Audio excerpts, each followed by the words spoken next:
ନମସ୍କାର ଦର୍ଶକ ବନ୍ଧୁ, ଆପଣ ଦେଖୁଥିବା ତୋର ପାଇଁ ତୋ ପାଇଁ ଧାରାବାହିକରେ ଏହି ଧାରାବାହିକରେ ଆଜି ଦେଖିବେ ଚିକି ପୂଜା କରୁଥିବା ବେଳେ ସେତିକି ବେଳେ ହଠାତ୍ କିନା ରୋହି କହିବ କୁଆଡ଼େ ଗଲା ଚଏସ୍ କୁମାର ଖୋଜିଲା ପରେ ସେ କହିବ କୁଆଡ଼େ ଗଲା ଚଏସ୍ କୁମାର, ରାମ ଆସିଲା ଏକା ଆସିଲା କିନ୍ତୁ ଚଏସ୍ କୁମାର କୁଆଡ଼େ ଗଲା ଏମିତି କହିବ।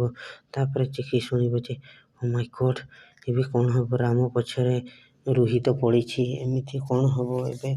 ତାପରେ ସେ ହଠାତ୍ ତାପରେ ମାଧବୀ କହିବ ମୁଁ କହିଥିଲି ନା ରାମ ହେଉଛି ଯଶ କୁମାର, ଏମିତି କାହିଁ ଟେନସନ୍ ହେଉଛୁ, କାରଣ ସବୁ ଚମତ୍କାର ହେଇଯାଇଛି ଏମିତି କହିବ।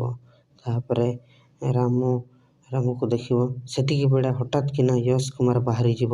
ଇଏ କ'ଣ, ଯଶ କୁମାର ଆସିଗଲା, ଏଠି ତ ରାମ ଅଛି, କେମିତି ଯଶ କୁମାର କେଉଁଠୁ ଆସିଲା। ଆଉ ଗୋଟେ ନୂଆ ବନ୍ଧୁ ଆସିଯାଇଛି ଏବଂ ସେମାନଙ୍କର